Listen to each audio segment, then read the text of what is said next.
Vamos a la palabra de Dios, estimado operador.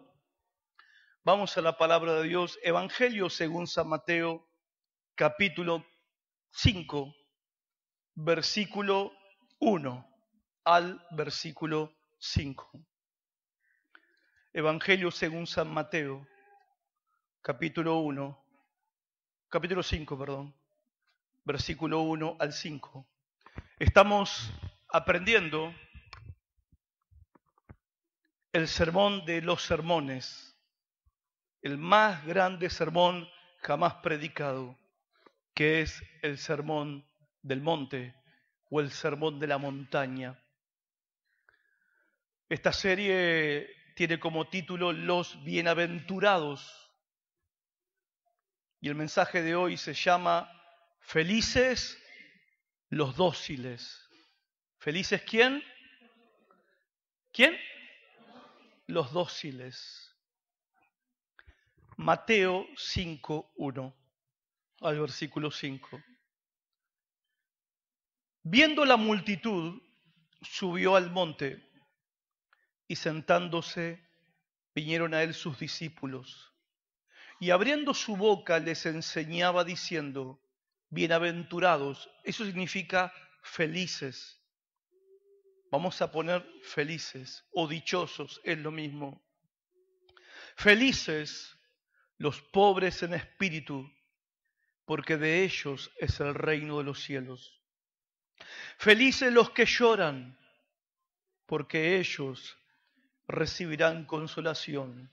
Y el texto de esta noche, felices los mansos, porque ellos, y solo ellos, eso es lo que significa ellos, solo ellos recibirán la tierra por heredad.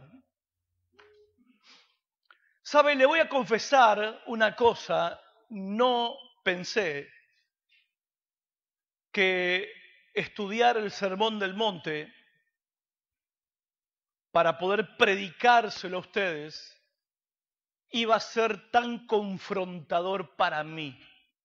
Siempre la palabra nos confronta, pero no pensé, imaginé, cuando decidí empezar a predicar y enseñar sobre el Sermón del Monte, porque termina un mensaje, una serie, estoy pensando, bueno, ¿qué tengo que predicar después?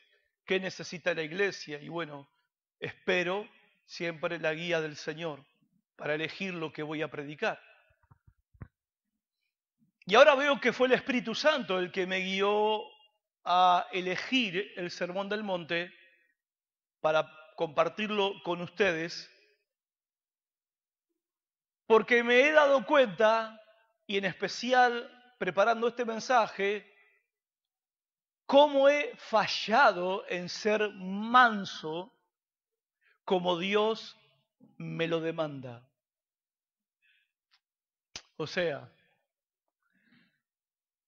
no piense que los predicadores solamente somos una cabeza que parla.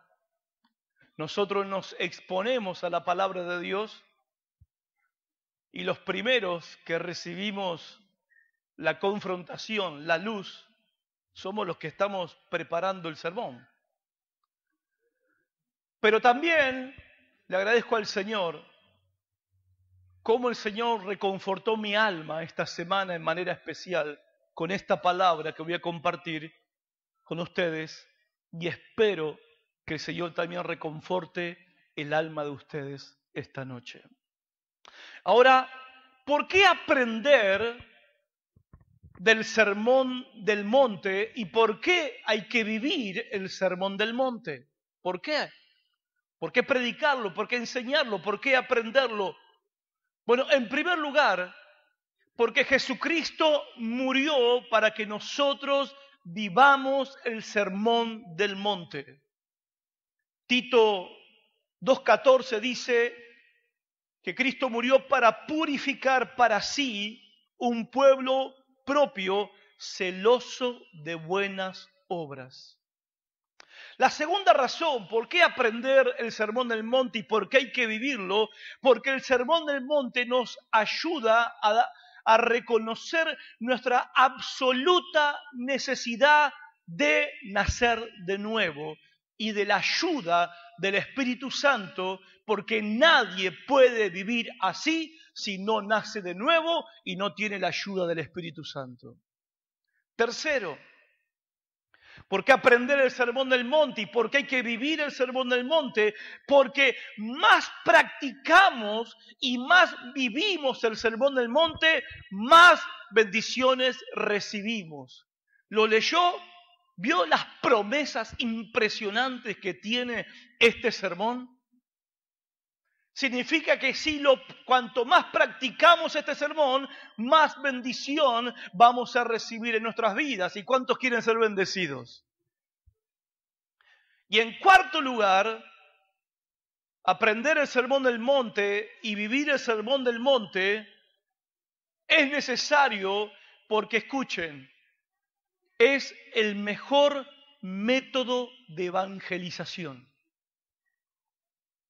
El mejor método para ganar almas para Cristo es aprender y practicar el Sermón del Monte. Porque cuando la gente inconversa, los perdidos, los incrédulos, el mundo que nos rodea, nuestros familiares, vecinos y amigos, vean cómo vivimos, van a entender que es verdad que el Evangelio es poder de Dios para salvación. Y este Sermón del Monte nos da algunas enseñanzas generales. Ahora vamos a ir a lo específico, pero déjenme decirle lo que en general enseña este sermón. Este sermón, cuando lo leemos, nos habla de cómo tienen que ser los creyentes. O sea, no dice algunos creyentes, no. Este sermón nos dice que los cristianos deben ser así. Deben ser así. La Iglesia Católica tiene como costumbre y tradición consagrar como santos a los fieles católicos que ya murieron, pero que consideran que la vida de ellos fue especial. Y por eso, porque la vida de ellos fue especial, la Iglesia Católica lo declara santo y si quiere usted le prende una vela. Pero la Biblia dice, escuche, la Biblia dice que todos los creyentes son santos, que todos los creyentes somos llamados a ser santos. El Sermón del Monte nos enseña que todo cristiano debe vivir así. La segunda enseñanza general de este sermón es que todos los cristianos tienen que manifestar todas estas cualidades, no algunas. Porque alguno podrá decir, ay, sí, pastor, usted predicó el domingo pasado, felices los que lloran, y yo soy un llorón. Yo soy una llorona, soy re flojo, pastor. Soy de llorar. Ay, no, yo no soy de llorar, pero yo soy pobrecito, soy pobre de espíritu. Y otro dice, no, yo no soy ni pobre de espíritu y no soy llorón, pero soy un tipo manso, tranquilo. Se cae el mundo, no se me mueve un pelo. Bueno, los tres ejemplos no tienen nada que ver con lo que significa cada cosa, pero podemos caer en el error de pensar que, bueno, algunos son los que lloran, otros son los humildes, otros son los mansos, otros son los quebrantados de espíritu. No. El Sermón del Monte nos enseña que todos los cristianos tienen que manifestar todas estas cualidades, no solamente algunas. Tercero, el Sermón del Monte nos enseña que todas estas cualidades, que todas estas características no nos nacen naturalmente. ¿A quién le nace ser humilde? A nadie. ¿A quién le nace ser manso? A nadie. ¿A quién le nace llorar por los pecados? A nadie. Este sermón nos enseña que lo que Cristo nos manda a hacer y lo que Cristo espera que nosotros vivamos no nos nace naturalmente. ¿Qué significa eso? Nos hace comprender cuánto necesitamos la gracia de Dios y el poder del Espíritu Santo, porque si no, nadie puede vivir así. ¿Cuánto me están entendiendo? Y en cuarto lugar, este sermón, escuche, muestra la diferencia total que hay entre un cristiano y un no cristiano. Este sermón nos muestra claramente que el cristiano admira, busca y desea cosas diferentes que los no cristianos, y que los cristianos tenemos hambre y sed de una vida recta, de una vida santa, al contrario de los no cristianos, lo que significa que el cristiano y el no cristiano vivimos en dos reinos absolutamente diferentes. Ahora escuche, cuando no se nota la diferencia, eso habla mal de nuestro cristianismo. Cuando no se nota la diferencia entre mí y otro que no es creyente y no hay diferencias en nuestra forma de vivir, eso habla de mi mal cristianismo. ¿Cuánto me está entendiendo? Y el Sermón del Monte nos muestra cómo es un cristiano y cómo no es un cristiano. Ahora, sería bueno hacernos unas preguntas. Preguntémonos en esta noche, hermanos, amigos, ¿verdaderamente nosotros pertenecemos al reino de Dios? ¿Nos gobierna Cristo a nosotros? ¿Se notan estas cualidades? ¿Se notan en nuestras vidas? Otra pregunta, ¿deseamos ser así? ¿Lo deseamos? ¿Lo queremos? ¿Anhelamos ser así? ¿Entendemos que como cristianos tenemos que vivir así? ¿Lo entendemos? ¿Somos felices? Porque acá dice felices los. ¿Tenemos paz en nuestro corazón? ¿Estamos llenos del Señor en nuestras vidas? ¿Cómo vemos que somos? ¿Cómo vemos que somos? ¿Cómo me veo que soy? ¿Cómo me veo que soy?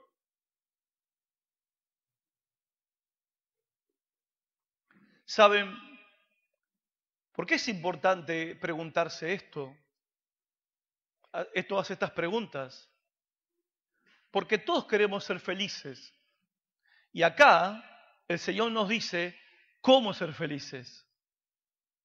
Y si queremos ser felices, no hay otra opción que vivir como el Señor Jesús nos manda en el Sermón del Monte. Ahora, para ser feliz tengo que ser así. Ahora, la pregunta es esta. ¿Puedo decir que soy un creyente si yo no quiero ser así? Si yo no deseo ser así. Ahora déjeme decirle esto, si hay alguien esta noche acá que no desea ser así, es casi con toda seguridad que esa persona todavía está muerta en sus delitos y pecados, que no ha nacido de nuevo y que no se ha convertido, aunque dice que es cristiana. Ahora, cuando alguien mira su propia vida y se compara con lo que dice el Sermón del Monte, y te das cuenta que vos no sos digno del Señor, te das cuenta que tu vida está a 1000 kilómetros de distancia de lo que el Señor demanda de tu vida, y sos consciente de eso, y te das cuenta, pero en tu corazón hay un deseo de querer ser así, de querer vivir así. En tu corazón hay un anhelo de querer agradar a Dios y obedecer su palabra, bueno, eso significa que hay una vida nueva dentro tuyo. Eso significa que sos un hijo de Dios y que perteneces a Cristo, que sos un ciudadano del reino de los cielos. Y aunque todavía no vivas de manera perfecta como manda el Señor en este sermón, pero tu corazón y tu anhelo está en querer vivir así. Que cada uno esta noche se examine a sí mismo. Que la palabra nos examine esta noche a nosotros mismos. Ahora, quiero aclarar un punto porque me parece a mí, por unos comentarios que escuché, una mala interpretación del mensaje que prediqué el domingo pasado. ¿Se acuerdan? El domingo pasado prediqué, felices los ¿quién? Los infelices. Bueno, Jesús lo dijo de otra manera. Bueno, yo lo dije de otra manera. Jesús dijo, felices los que lloran. Yo le cambié un poco el título porque significa lo mismo. Felices los infelices. Y cuando el domingo pasado yo les pregunté a ustedes de qué cosa nos reímos los cristianos, ¿de qué nos reímos? ¿De qué nos estamos riendo? Y dije también que en verdad no hay motivos para reírse, hermanos, en vista del presente, del mundo y de lo que le espera a este mundo, no hay mucho motivo para risa. Ahora, yo no dije que era pecado reírse. Che, el pastor dijo que no hay que reírse. Yo no dije eso. Yo no dije que no hay que reírse. Tampoco fue la intención del mensaje que prediqué convertir esta iglesia en un club de amargados que dice, soy feliz. Soy feliz. Yupi, soy feliz. No dije eso.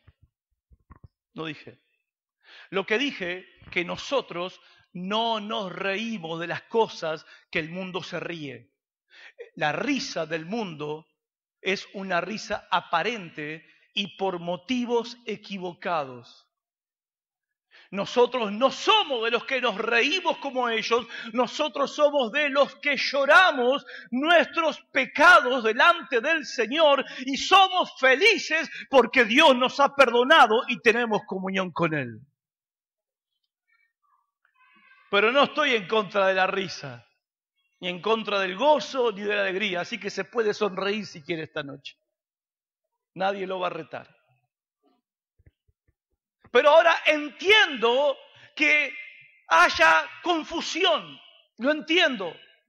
Entiendo que haya malas interpretaciones de lo que estoy enseñando y predicando, lo entiendo. ¿Saben por qué lo entiendo? Porque lo que estamos aprendiendo va totalmente en contra de lo que pensamos toda la vida y lo que creímos toda la vida. Está en contrario a nuestra forma de pensar, está en contrario el Sermón del Monte a lo que nosotros creíamos, que es obvio que al escuchar estas enseñanzas nos sintamos choqueados por lo que estamos escuchando y más choqueados nos sentimos porque de repente escuchamos estas cosas de la boca de un predicador. ¿Por qué? Porque está instalado en este tiempo que un predicador se supone que no tiene que decirte felices los infelices, felices los que lloran, felices los pobres en espíritu, los mendigos espirituales. Se supone que el predicador tiene que exaltarte, tiene que levantarte para que vos salgas hecho un león de este lugar y conquistes tus sueños. Pero no soy ese predicador. No soy ese predicador. Como predicador prefiero exaltar a Dios, prefiero exaltar su palabra, porque cuando exalto a Dios y exalto su palabra delante de todos ustedes, te vas a dar cuenta cuánto necesitas a Jesucristo. Y vas a venir a Él en humildad de corazón, quebrantado de espíritu, llorando tus pecados y vas a recibir lo que este mundo jamás te puede dar. La bienaventuranza, la felicidad y la dicha que solamente Cristo puede dar a los que vienen humillados y llorando ante su presencia. Y prefiero que sea así y no de la otra manera. Ahora, si te sacudió lo del domingo pasado, entonces, ¿qué de estas palabras que leímos hoy? Bienaventurados los mansos, porque ellos heredarán la tierra. Felices los dóciles, los suaves, porque la tierra les pertenece a ellos. Ahora, recordemos un poco la audiencia a la que Cristo se estaba dirigiendo. Eran ellos judíos, ¿sí o no? Ellos eran judíos y los judíos a los que Cristo le estaba predicando tenían una idea muy equivocada del reino de Dios. Ellos creían que el Mesías, el Salvador que Dios iba a enviar, iba a venir a la tierra para liberarlos a ellos del yugo y la esclavitud de los romanos en la que ellos estaban. Ahora, viene el Mesías y ellos esperaban un reino, que el Mesías iba a traer un reino visible, un reino material, un reino militar. ¿Me están siguiendo? Ellos esperaban un reino que se podía tocar, que se podía palpar, que se podía ver. Un reino que se iba a imponer militar y políticamente en contra de los romanos. Un reino que les iba a dar a ellos prosperidad material como nunca la habían tenido, porque eso era lo que ellos interpretaban de las profecías del Antiguo Testamento. Y de repente se presenta Jesucristo y dice: el reino de los cielos se ha acercado, arrepiéntanse y crean este evangelio, y este reino ya está acá. ¿A dónde? Decían ellos. ¿A dónde está? ¿Dónde está ese reino? No vemos que nuestros enemigos están siendo derrotados. No vemos que cambió nuestra situación económica. No vemos que tenemos libertad política. No vemos que hemos logrado reconquistar la tierra prometida. ¿Dónde está ese reino? Y Jesucristo les dijo claramente a ellos que este reino era un reino espiritual y era un reino que venía a gobernar y a dirigir el corazón, la mente de cada hombre y de cada mujer. Un reino en el interior que iba a dirigir y gobernar tu mente, tus corazones, y que te iba a dar un nuevo enfoque en la vida. No un reino como ustedes lo esperaban. Un reino para los humildes. ¿Qué? Un reino para los que lloran. ¿Cómo? Un reino que es para los mansos. Bueno, eso, escuchen, a esa gente le sonó raro, le sonó extraño, le sonó mal. Porque ellos sabían ser espiritualmente orgullosos. Nosotros somos hijos de Abraham. Ellos sabían ser autosuficientes. Ellos sabían de religión, eran expertos en religión. Ellos sabían jugar a ser santos. Ellos dependían de sus propios recursos y de sus propias fuerzas para conseguir su propia salvación. Y de repente viene el Señor con estas palabras. No esperaban un Mesías que les diga: felices los humildes, los quebrantados, los que lloran y los mansos. Ellos esperaban que el Mesías venga y les diga: muchachos, los felicito. La verdad, Dios está re contento con ustedes. Hay que hacer unos pequeños cambios, pero detalles nomás para que ustedes puedan entrar al reino de los cielos. Eso esperaban ellos. Palmadas en la espalda y felicitaciones del Mesías por lo bien que ellos lo estaban haciendo. Y viene el Mesías, viene el Salvador y le dice: felices los mendigos espirituales, felices los que lloran sus pecados, felices los mansos, de ellos es el reino de los cielos.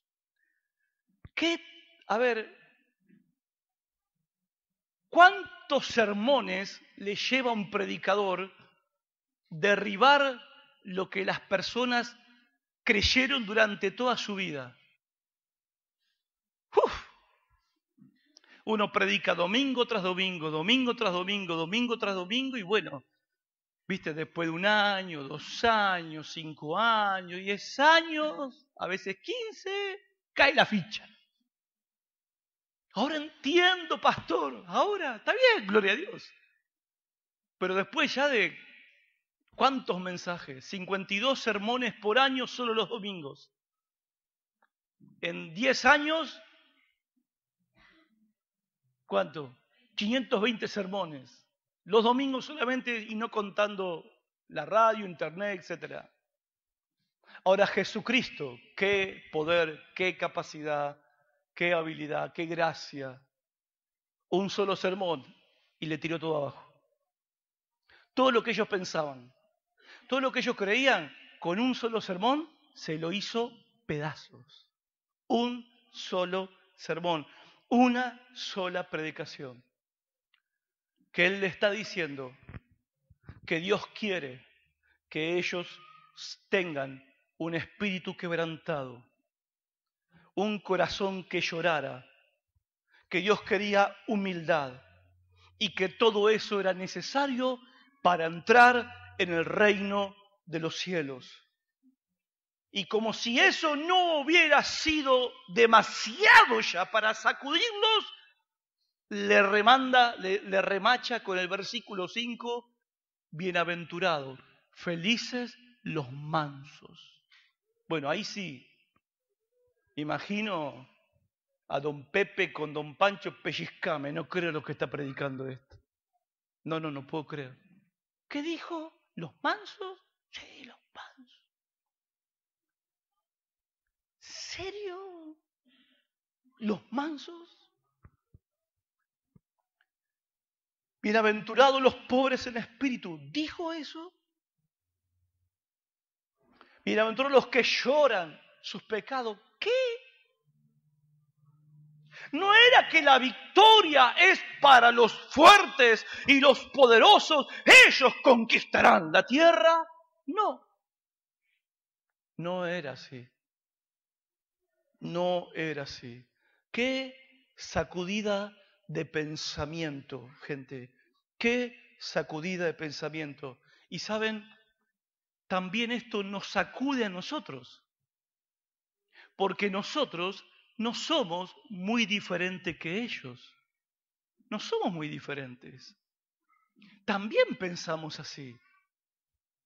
Creemos que la conquista, el logro, es de los que arremeten con todo, de los que no le aflojan, de los que se imponen, de los que se miran al espejo y dicen, vos podés, vos podés, vos podés, vamos.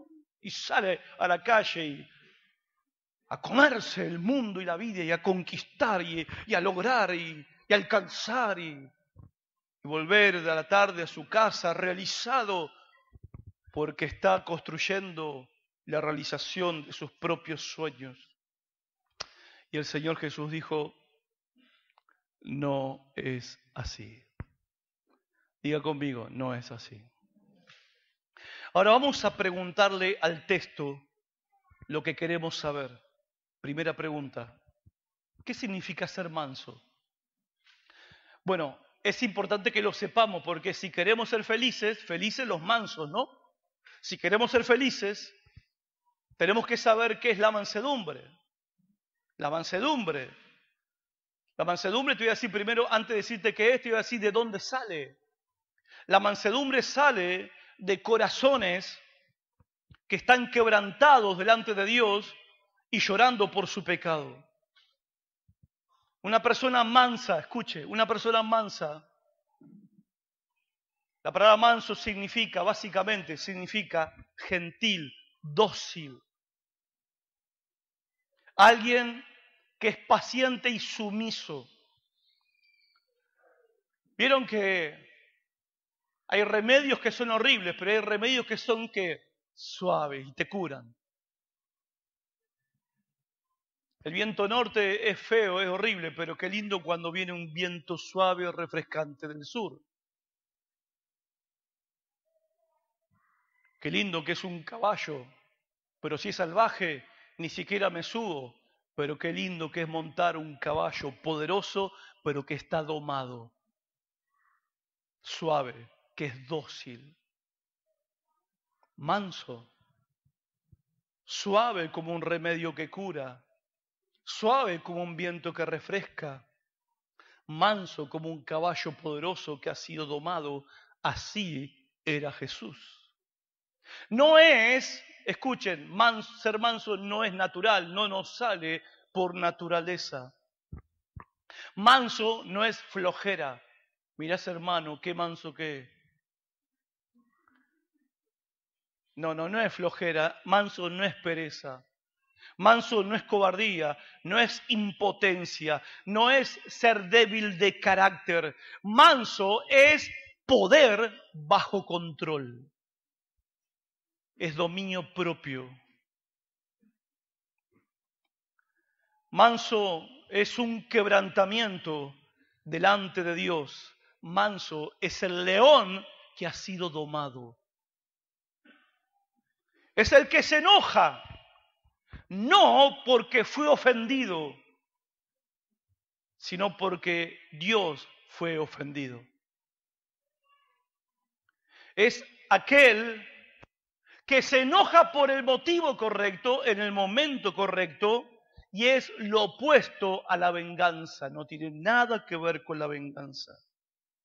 Una persona mansa es una persona que ha muerto a sí misma. No se preocupa por sus propias heridas, no se amarga. Como dijo el antiguo predicador John Bunyan, él dijo, el que ya está abajo no puede caer, ¿no? Porque ya está ¿dónde? No puede ir más abajo. Entonces, el manso no tiene nada que perder. Una persona mansa no se defiende a sí misma, porque él sabe que no merece nada. Él no se enoja por lo que le hacen, no está tratando de recibir el trato que merece. Él está quebrantado, está lamentándose por su pecado y él es alguien humillado ante el Señor. Mansedumbre es lo que caracteriza a la gente que pertenece al reino de Dios. Usted entenderás por qué dije al principio, nunca fui tan confrontado desde hace un tiempo a esta parte con la palabra de Dios como este pasaje. Porque ahí me di cuenta que el caballo no estaba tan domado. Este caballo no estaba tan domado. Pero el manso, la mansedumbre es la característica de las personas que son parte del reino de Dios. Los mansos son los que confían en Dios, son los que se deleitan en Dios y a ellos Dios les ha prometido la tierra. La mansedumbre dice, no puedo, pero en Dios todo es posible. La mansedumbre dice, yo no me defiendo, pero por Dios sí voy a pelear. No por mí, pero por el Señor y su verdad, yo voy a pelear. La mansedumbre es enojo bajo control. Es indignación santa. Vaya conmigo a 1 de Pedro 2:21. Le quiero mostrar una ilustración de lo que es esta mansedumbre que habla la Biblia. 1 de Pedro capítulo 2, versículo 21. 1 de Pedro 2:21 al versículo 23. Es una preciosa ilustración, hermoso ejemplo de lo que es la mansedumbre. 1 de Pedro 2:21. Lo leemos juntos, dice, pues para esto fuisteis llamados, porque también Cristo padeció por nosotros. ¿Para qué fuisteis llamados? Para sufrir por Cristo, está diciendo Pedro. Fuiste llamado para sufrir, ¿por quién? porque también Cristo padeció por nosotros, dejándonos ¿qué? Ejemplo para que sigáis sus pisadas. Escuchen, el cual no hizo pecado, ni se halló engaño en su boca. Lo que está diciendo el apóstol, que él padeció y sufrió de manera totalmente injusta. Gente, cada paliza que le dieron al Señor, cada azote, cada golpe, cada clavo, cada corona de espinas, él era totalmente inocente. No merecía nada de lo que estaba recibiendo, de lo que le estaban haciendo. Él no merecía absolutamente nada de eso. Y el verso 23 dice, quien cuando le maldecían no respondía con maldición. Lo maldijeron, lo insultaron, y ¿el que hizo? Se cayó la boca. No respondía con maldición. Cuando padecía, no amenazaba. No les dijo, me las vas a pagar. A este se la tengo jurada. A aquella le hice la cruz. No. Cuando padecía, no amenazaba, sino encomendaba la causa al que juzga justamente. Encomendaba todo el asunto ¿a quién? A Dios, el juez justo. La mansedumbre dice, nunca me voy a defender, pero voy a morir defendiendo la verdad de Dios. La mansedumbre es poder bajo control. Segunda pregunta, ¿cómo se ve la mansedumbre? Vamos a ver la mansedumbre en acción. Les voy a dar 4 ejemplos, ilustraciones de la Biblia. Abraham. ¿Se acuerda que Abraham, el hombre que Dios llamó en Génesis capítulo 12? Abraham era el hombre de Dios y Dios le prometió a Abraham la tierra prometida y le dijo, deja tu tierra y tu parentela y vete a la tierra que yo te mostraré. Abraham, siendo obediente, agarró a su esposa y se fue, pero se le pegó un sobrino llamado Lot, un agregado. Se le agregó un sobrino y él lo dejó. Llegaron a un lugar de la tierra de Canaán y en el capítulo 13 dice la Biblia que hubo una pelea entre ellos. Bueno, no ellos eran nómades y pastoreaban ovejas, criaban ovejas. Y Lot, el sobrino Abraham, tenía pastores a su cargo y Abraham tenía sus pastores y ellos llevaban a las ovejas a pastar en los mejores pastos. Los pastores de Lot y los pastores de Abraham se pelearon por una pastura, la cosa se puso fea, se puso bien difícil, entonces Abraham lo llamó a su sobrino Lot y le dijo, querido sobrino, somos parientes, no da para que peleemos entre nosotros dos. Así que, ¿viste? No da para pelear y vos sabés, pibe, que yo soy el escogido de Dios, ¿no? La tenés clara esa, ¿no? Y vos sabés que yo soy el que recibí las promesas de Dios y que toda esta tierra es mía. Abraham tenía derecho de decirle eso y tenía el poder para decirle eso.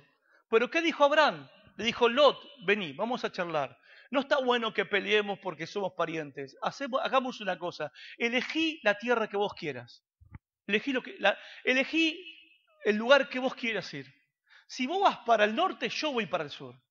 Si vos vas para el este, yo voy para el oeste. Pero elegí la tierra. ¿Qué? Sí, elegí. ¿Qué hizo Abraham? Abraham cedió. ¿Qué hizo Abraham? Abraham cedió. No le dijo, pibe, estás equivocado, ¿viste? Yo soy más grande, tengo experiencia, soy el ungido, soy el siervo, ¿viste?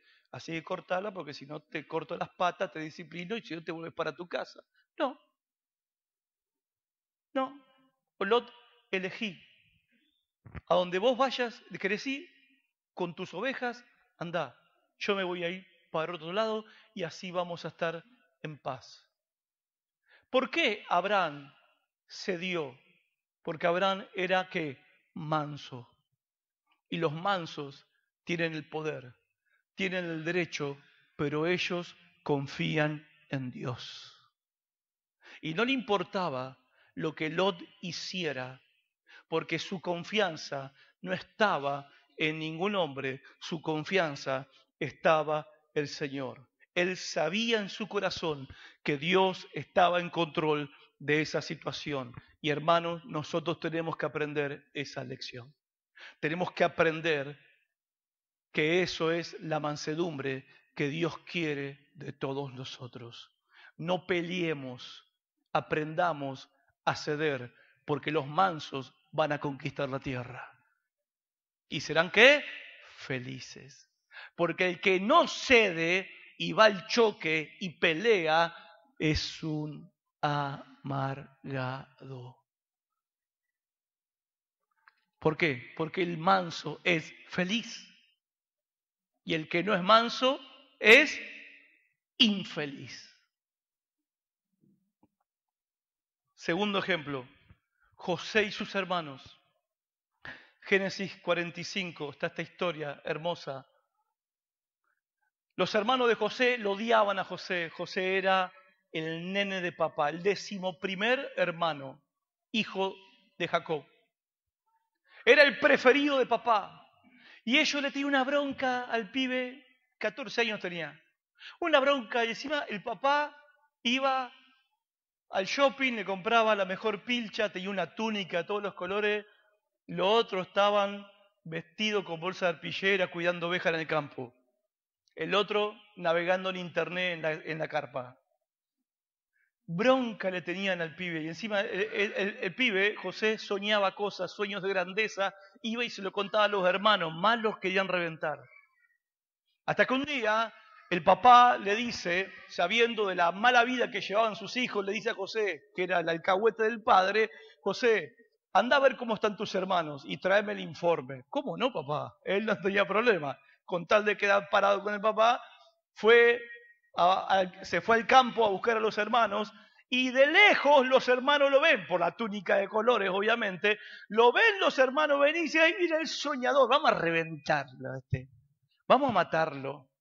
Ya nos tiene cansado, nos cansó, nos hartó, lo vamos a reventar, lo vamos a matar. Y Rubén, el hermano mayor, dijo, no lo mate, vamos a tenerlo acá en el pozo y que un escarmiento. Y bueno, llegó, José dijo, hola chicos, lo agarraron, le sacaron la ropa, la rompieron en 1000 pedazos, la túnica de colores y semidesnudo lo tiraron adentro del pozo. Decí que no había agua, si no se moría ahogado.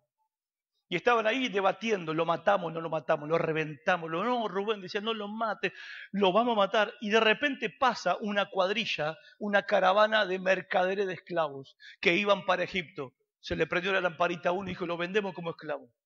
Listo, y nos sacamos encima este pesado. Lo sacaron de la cisterna, del pozo donde lo habían tirado. Él dijo, menos mal, ya era tiempo, qué menos mal, venir para acá. Lo vendieron por 30 monedas. Y se fueron. Y se lo llevaron, encadenado y atado, se lo llevaron a Egipto como esclavo. Pasaron 15 años, 16 años, pasaron 16 años, y vino un hambre terrible en la tierra donde vivían los israelitas. Y el único lugar donde había comida era en Egipto. Entonces Jacob le dice a sus hijos, le dice, vayan a Egipto y traigan comida porque nos vamos a morir de hambre. Entonces los hermanos de José se van a Egipto a comprar comida. ¿Y quién era el que tenía el mercado central? ¿Quién era la mano derecha, el jefe de gabinete del faraón? ¿Quién era? José. Pero José estaba tan cambiado, tan luqueado, que parecía un egipcio. Vestía como egipcio, apariencia de egipcio, barba de egipcio, al punto que cuando ellos llegaron al palacio de José, José los recibe y ellos se arrodillan delante de José y le ruegan por favor que les venda un poco de comida para que su familia no muera de hambre. Y José los miró y le dijo, ok, no hay problema, pero antes les voy a contar una pequeña historia. Ahora van a ver lo que es bueno. ¿Hizo eso José? José tenía el poder, José tenía el derecho, pero lo dijo a sus hermanos: muchachos, no saben quién soy, no se dan cuenta, yo soy José, el que ustedes vendieron como esclavo. ¿Tienen hambre? Lleven comida y traigan toda su familia, y ahora, de ahora en más, van a vivir todos conmigo y yo les voy a dar a todos de comer. No hubo venganza, hubo el espíritu de un hombre manso, un hombre que fue bendecido por Dios porque él era ¿qué? Manso. Eso es mansedumbre. Se podía haber vengado, pero los perdonó. Tercer ejemplo, David. 1 Samuel 24. El rey Saúl persigue a David, lo quiere matar. Estaba lleno de celos de David y Saúl con su ejército lo perseguía para matarlo. Entre las colinas de Israel lo perseguía. David se iba escondiendo de cueva en cueva, huyendo del rey Saúl. Por eso hay muchos salmos donde David escribe: subiré a los montes, porque se la pasó de cueva en cueva escapando del rey que lo quería matar. Y escondido en una cueva con sus compañeros de huida, David de repente entra en la cueva Saúl para hacer sus necesidades. Y cuando entra Saúl, bueno, no usaban pantalones, así que no se levantaba la túnica. Y obviamente empezó a hacer sus necesidades. Los compañeros de David decían: mirá, Dios te lo puso en tu mano, ahora reventalo, mátalo. Esta es la oportunidad y se termina todo este sufrimiento, se termina toda esta tribulación que estamos pasando, huyendo de cueva en cueva con toda nuestra familia. Mátalo, David. ¿Qué hizo David? Agarró su cuchillo, sigilosamente se acercó y cortó un pedazo de la túnica de Saúl, para que cuando Saúl se fuera, David se la podía mostrar de lejos, diciéndole: Saúl, tuve la oportunidad de matarte, pero te perdoné la vida. David tenía el poder para matarlo en ese momento. David tenía el derecho de matarlo porque David era el escogido de Dios para ser rey de Israel después de Saúl. Pero sin embargo, David no se vengó. David fue manso, supo esperar hasta que Dios mismo se encargó de Saúl. Y en el tiempo de Dios, David fue levantado por el Señor. Y David, en 2 Samuel 16, ya era rey David. Cuando David tiene que huir de la ciudad y abandonar el trono, tiene que huir de Jerusalén y abandonar su trono porque su hijo preferido, su hijo Absalón, se levantó contra David, hizo un golpe de estado, lo derrocó del gobierno, y David tiene que salir huyendo con un grupo de soldados y de fieles, tiene que salir con la cabeza agacha. Dice la Biblia que iba descalzo, iba con una túnica tapada la cara, se había dejado de higienizar, estaba quebrantado de espíritu, estaba lamentándose delante del Señor, iba con la cabeza agacha delante de un grupo de soldados, cuando de repente en el camino aparece un descendiente de Saúl, un tal Simeí, y le dice: David, ¿y ahora se te dio vuelta la taba, David? ¿Y ahora dónde está el gran David? ¿Viste, David? Y lo maldijo y lo insultó a David, le dijo de todo este hombre Simeí. Y Abisai, que era del ejército de David y era sobrino de David, le dice al rey, rey, sí, Abisai, déjame que voy y le corto la cabeza. ¿Quién es este piojo para que esté insultando y maldiciendo al rey? Yo le voy a cortar la cabeza. ¿Y qué dijo David? Pará. Si me maldice es porque Dios está permitiendo que me maldiga. Tranquilo, vamos a confiar en el Señor. Y el Señor levantó a David, y David volvió y recuperó su trono, y Dios destruyó a todos sus enemigos y le devolvió la tierra, porque David fue manso. No se vengó. Tenía el poder, tenía el derecho, pero todo ese poder y ese derecho lo puso bajo control. Eso es mansedumbre. Hermanos, también sabemos, ¿no? ¿Cuál es el ejemplo más grande de mansedumbre que hay? ¿Cuál es? ¿Quién? Jesucristo. el ejemplo más grande de mansedumbre. Él dijo en Mateo 11:29, llevad mi yugo sobre vosotros y aprended de mí, que soy manso y humilde de corazón. Escuche, cuando alguien se defiende a sí mismo y reclama sus derechos, inevitablemente va a pecar contra Dios. El que se enoja porque lo ofenden va a pecar contra Dios. El que se enoja porque no es tratado como él piensa que merece ser tratado, va a pecar contra Dios. Pregunto, ¿quieren ser felices? ¿Sí o no? Algunos dicen, no, pastor, mejor me quedo así. ¿Quieren ser feliz? De repente nadie quiere ser feliz ahora. Hasta hace 4 domingos buscamos la felicidad, ahora nadie quiere ser feliz. ¿Quiere ser feliz o no quiere ser feliz? Bueno, felices los mansos. ¿Felices quién? Tercera pregunta. ¿Y cuál es la recompensa? Recibirán la tierra como herencia. Escuchen, la conquista del mundo, la posesión del universo le será dada a los mansos. No a los que se imponen, no a los que arrebatan por la fuerza, no a los que dominan como ocurre hoy en este mundo. El mundo te dice, ¿querés algo? Tómalo. ¿Deseas algo? Poseelo. Luchá, arrebatalo, conquistalo.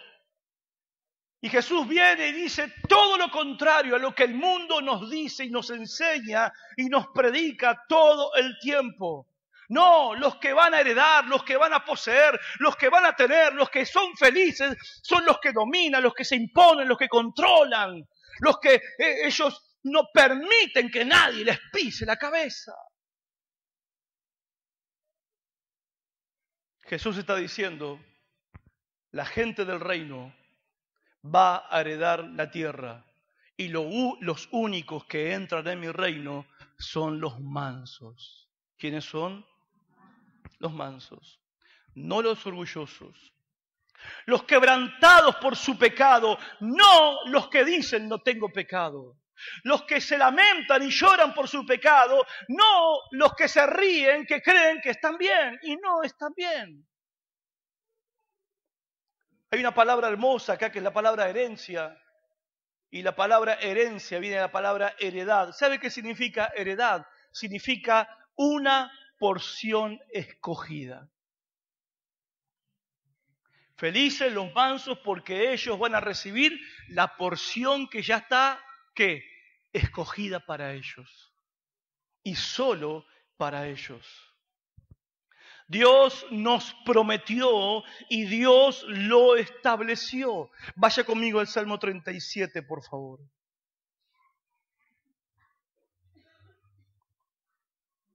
Me queda poco para ir terminando. Salmos 37. Pareciera que el Señor Jesús, al decir felices los mansos, porque ellos heredarán la tierra, parece que se inspiró en este salmo. En el Salmo 37, versículo 1.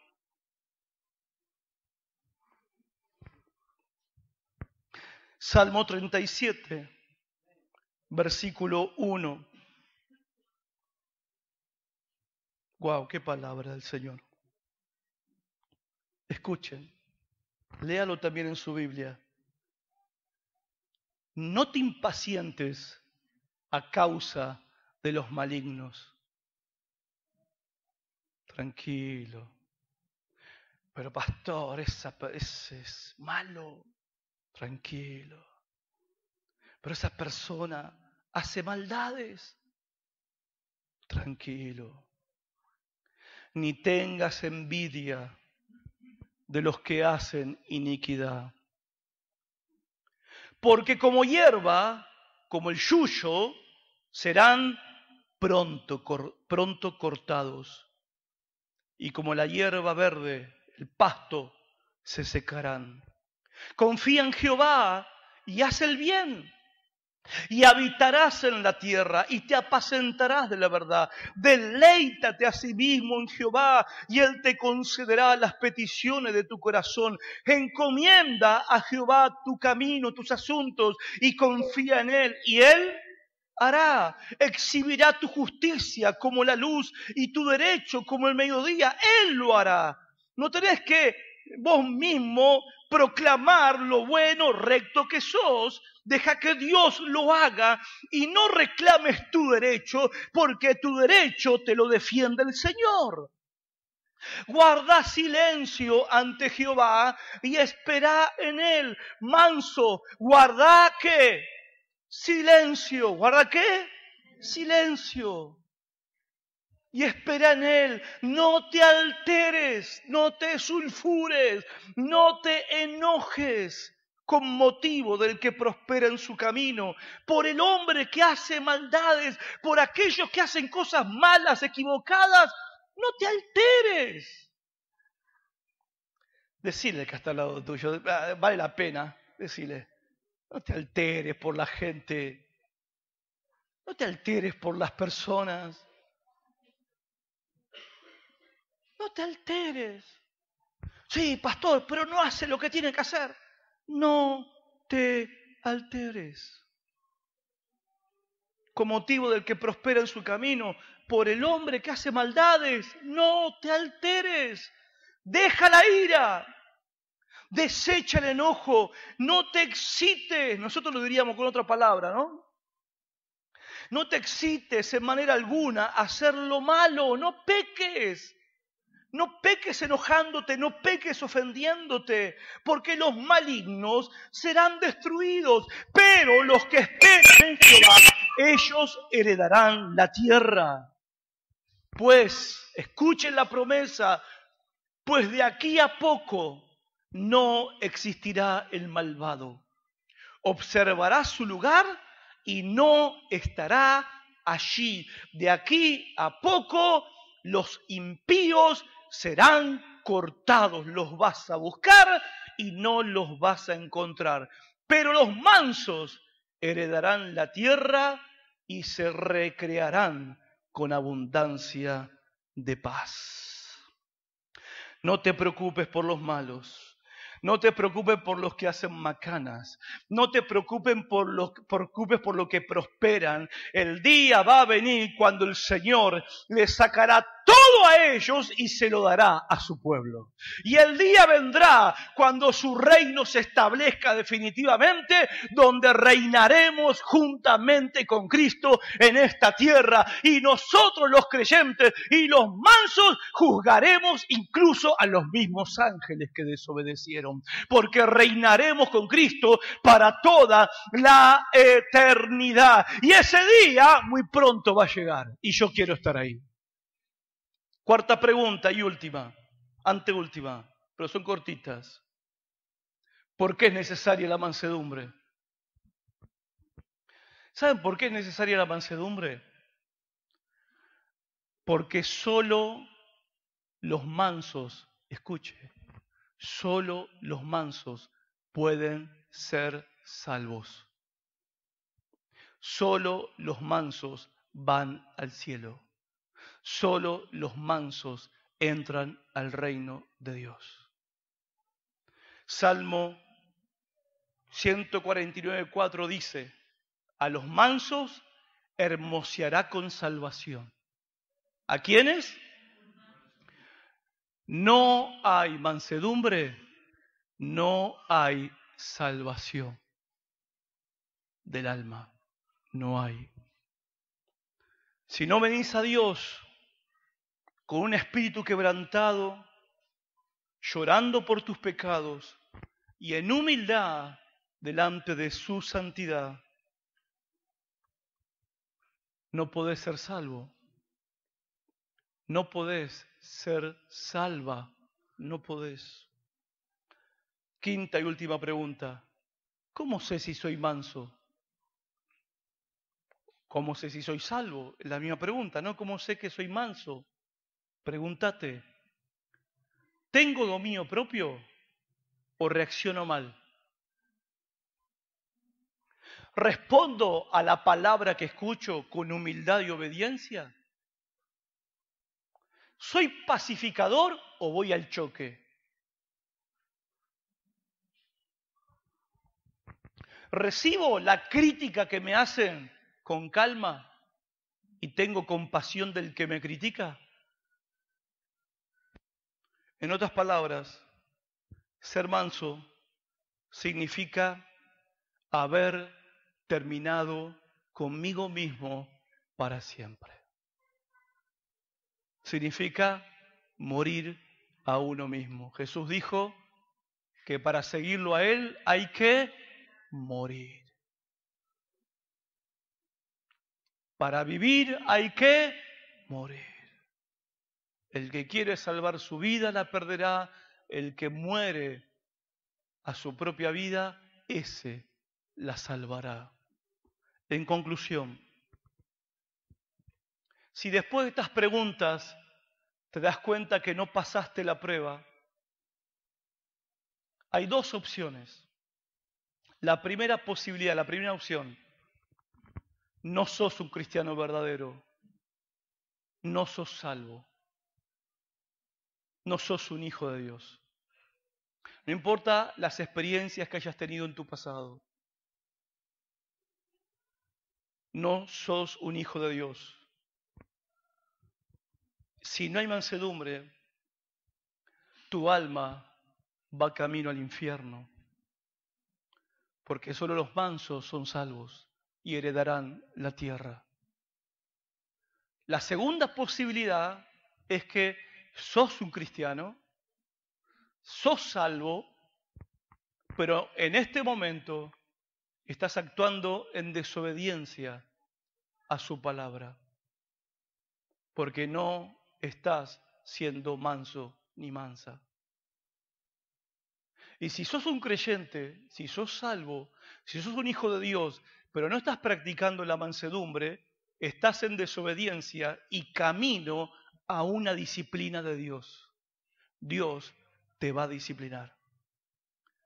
Dios castiga a todo aquel que toma por hijo, para que aprendas a ser manso, porque esa es la señal, la característica de un hijo, de una hija de Dios. Pero el Señor no quiere que te pasen ninguna de esas dos cosas. El Señor no quiere que te vayas al infierno si no sos manso porque todavía no sos creyente, no sos salvo, ni tampoco si sos creyente, pero estás actuando de manera airada, chocando, enojándote, gritando. Si sos un creyente, Dios te va a disciplinar y te va a corregir y te va a doler. Pero Dios no quiere ninguna de las dos cosas. Lo que el Señor dijo, si alguno está cargado, si alguno está trabajado, si alguno está cansado de su propia vida, venga a mí. Venga a mí que yo no lo voy a echar afuera. Y aprende de mí que soy manso y humilde de corazón. Dios no quiere ninguna de estas dos cosas para tu vida. La pregunta es, ¿vos querés que eso ocurra en tu vida? Si querés ser manso, tenés que venir a Cristo esta noche, venir a sus pies con humildad y aprender de Él. Y vas a encontrar realmente esa felicidad que tu alma tanto anhela y tanto está buscando. Felices los mansos, porque ellos conquistarán y poseerán todas las cosas. Yo le invito a ponerse de pie.